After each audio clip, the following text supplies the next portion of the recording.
সকলকে নমস্কার। যারা এখনও পর্যন্ত আমার চ্যানেল সাবস্ক্রাইব করেননি তারা অবশ্যই আমার চ্যানেলটি সাবস্ক্রাইব করে আমার পাশে থাকুন। যারা সাবস্ক্রাইব করেছেন তাদেরকে তো অসংখ্য ধন্যবাদ। আজ চলে এসেছি মামা ভাগ্নে পাহাড়ে একটা ছোট্ট ব্লগ নিয়ে। আপনাদের এই ব্লগগুলো কেমন লাগছে আপনারা কিন্তু কমেন্ট করে জানাতে ভুলবেন না। আপনি দেখতেই পাচ্ছেন আপনারা যে আমি কতটা খুশি আপনাদেরকে নিয়ে যাচ্ছি পাহাড়ের রাস্তায়। পুরো এবড়ো রাস্তার উপর দিয়ে যাচ্ছি। রাস্তাটা কংক্রিটের, ভাগ্যিস কংক্রিটের করেছে, না হলে কত মানুষের সমস্যা হতো চলতে। তবে কি বলুন তো, ছড়িয়ে ছিটিয়ে থাকলে সেটা বরঞ্চ বেশি ভালো লাগে। এই মামা ভাগ্নে পাহাড় কোথায় অবস্থিত প্রথমেই আপনাদেরকে জানিয়ে দিই। মামা ভাগ্নে পাহাড় বীরভূম জেলার দুবরাজপুরে অবস্থিত। বীরভূমের একমাত্র পাহাড় এই মামা ভাগ্নে পাহাড়। এই মামা ভাগ্নে পাহাড় যেতে গেলে আপনি ট্রেনে করে দুবরাজপুর আসতে পারেন, কিংবা সিউড়ি হয়েও বাসে করেও আসা যায়। দুবরাজপুর থেকে এলে এদিক থেকেও বাসে আসা যায়, সিউড়ি থেকেও বাস পেয়ে যাবেন, কিংবা গাড়ি করে আপনারা আসতে পারেন, পার্কিং লট আছে। আর খুব বেশি ভাড়া নয়। দুবরাজপুরে যদি আপনি থানা মোড়ে নামেন বাসে, তাহলে ওখান থেকে 1 কিলোমিটার, এখান থেকে 1 কিলোমিটার আপনি পায়ে হেঁটেও আসতে পারেন। 1 কিলোমিটার খুব বেশি দূর নয়। আবার আপনি চাইলে টোটো করেও আসতে পারেন। এইবার আপনাদেরকে বলি, মামা ভাগ্নে পাহাড়ের না অনেকগুলো কিংবদন্তি আছে। অনেকেই বলেন রাম যখন সীতা উদ্ধারের জন্য রাবণকে আক্রমণ করার সিদ্ধান্ত নিয়েছিলেন, তখন তিনি তার সৈন্যদের যাতায়াতের জন্য একটা সেতু তৈরি করার জন্য মনস্থির করেছিলেন, এবং এই সেতু তিনি বায়বীয় রথে হিমালয়ের দিকে যান এবং সেখানে কিছু প্রয়োজনীয় পাথর তুলে নেন। তখন তিনি যখন ফিরছিলেন সেই সময় তিনি দুবরাজপুরের ওপর দিয়ে এসেছিলেন। এই দুবরাজপুরের ওপর দিয়ে আসার সময় ঘোড়াগুলো নাকি ভয় পেয়ে গেছিলো, তখন রথের ওপর সেগুলো কাত হয়ে যায়। এই কাত হয়ে কিছু পাথর পড়ে যায়, সেই পাথরগুলোই নাকি এখনকার মামা ভাগ্নে পাথর। আরও একটা কিংবদন্তি আছে। বলা হয় যে বিশ্বকর্মা শিবের নির্দেশে এক রাতে দ্বিতীয় কাশী তৈরি করার জন্য এই পাথরগুলো নাকি সংগ্রহ করেছিলেন। তখন সে পাথর সংগ্রহ করে কাজ শুরু করতে যাচ্ছিলেন, সেই সময় নাকি ভোর হয়ে যায় এবং তিনি চলে যান। ফলে পাথরগুলো ওখানেই পড়ে থাকে এবং এই পাথরগুলোই নাকি মামা ভাগ্নে পাহাড়ের সৃষ্টি করে। তবে কিছু লোকের ধারণা যে শিলাগুলি নাকি খুব ছোট আগ্নেয়গিরির অগ্নুৎপাতের কারণেই তৈরি হয়েছিল। তাই উদ্ভূত এই যে লাভা যথাসময়ে ঠান্ডা হয়ে এই শিলা তৈরি করে। এই জায়গার কাছাকাছি বক্রেশ্বরেই যেহেতু হট স্প্রিং আছে, তো সেজন্যই এই দৃশ্যটাকে অনেকেই সমর্থন করে। আর এই জায়গার নামকরণ মামা ভাগ্নে পাহাড় কেন হয়েছে সেটা জানি না, তবে মানে কোনটা ঠিক সেটা আমিও জানি না। তবে যেটা জনশ্রুতি আছে যে মামা হলো কংস আর ভাগ্নে হলো কৃষ্ণ, তো তাদের সম্পর্কটাই এখানে রিফ্লেক্ট করে মামা ভাগ্নে। আপনারা যদি পাহাড়েশ্বর মন্দিরের ভেতর ঢোকেন তাহলে সেখানেও কিন্তু দেখবেন যে 2টো পাথর আছে।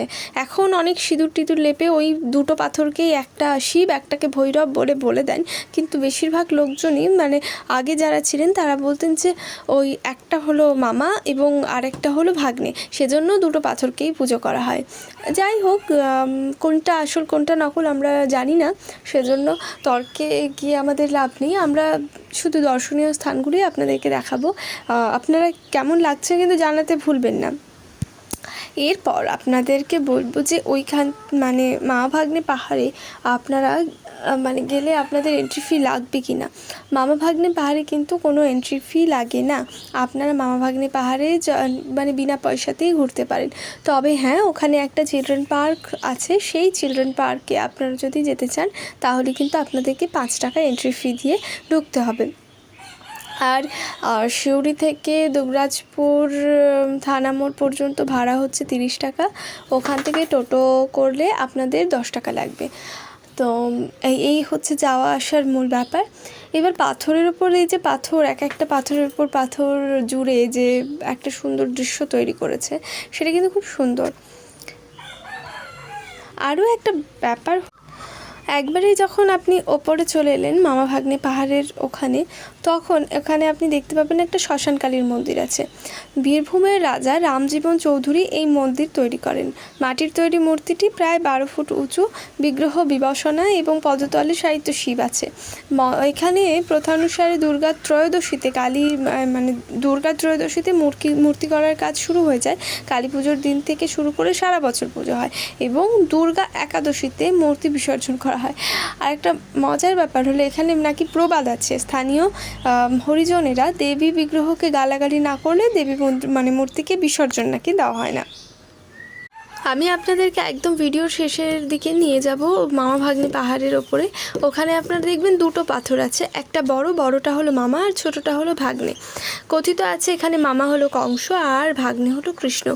এই সময় তারা নাকি যুদ্ধে যাওয়ার সময় কে বড় আর কে ছোট এই নিজেদের যে শক্তি সেটা পরখ করতে গিয়েই তারা নাকি প্রতিদ্বন্দ্বিতায় নেমেছিলেন। তারপর প্রতিদ্বন্দ্বিতায় নেমে তারা দুজনের যেহেতু দুজনেরই অনেক বেশি ক্ষমতা, তো তারা তাদের মতো করে সৃষ্টি করেছিলেন। কংস সৃষ্টি করেছিলেন নাকি মাটিবিহীন তালগাছ, দুটো তালগাছ, আর কৃষ্ণ তৈরি করেছিলেন মায়ের জনিপীঠ। মায়ের জনিপীঠটা এখনও বর্তমান, তবে কংস দুটো তালগাছ সৃষ্টি করেছিলেন মাটিবিহীন। আমরা যখন গেলাম তখন কিন্তু দুটো তালগাছ আমি দেখতে পাইনি। ছবিতে হ্যাঁ, আপনি অনলাইনে যখন সার্চ করবেন তখন আপনি কিন্তু দেখতে পাবেন যে দুটো তালগাছের ছবি কিন্তু আপনি দেখতে পাবেন, কিন্তু এখানে এখন আর দুটো তালগাছ নেই, একটা তালগাছ ছিল। কিন্তু তালগাছটার ব্যাপার হলো যে এটা কিন্তু মাটি থেকেই উঠেছে, যে একেবারে মাটি ছাড়া তালগাছ হয়েছে এমন কিন্তু নয়। তবে এরকম অনেক পৌরাণিক কাহিনী সব জায়গায় ছড়িয়ে ছিটিয়ে থাকে, তবু এখানের যে একটা পরিবেশ, মনোমুগ্ধকর একটা পরিবেশ, আপনাদের ভালোই লাগবে। আর ছোট ছোট বাচ্চারা কিন্তু ভীষণ ভালোবাসে, বড়রাও কিন্তু ঠিক তেমনই এদের সঙ্গে মিশে বাচ্চা হয়ে যায়। ছোট বড় অনেক পাহাড় আছে, আপনারা যেটাতে চাইবেন পাহাড়ে উঠবেন আর পাহাড়ে উঠে আবার নামতে পারবেন।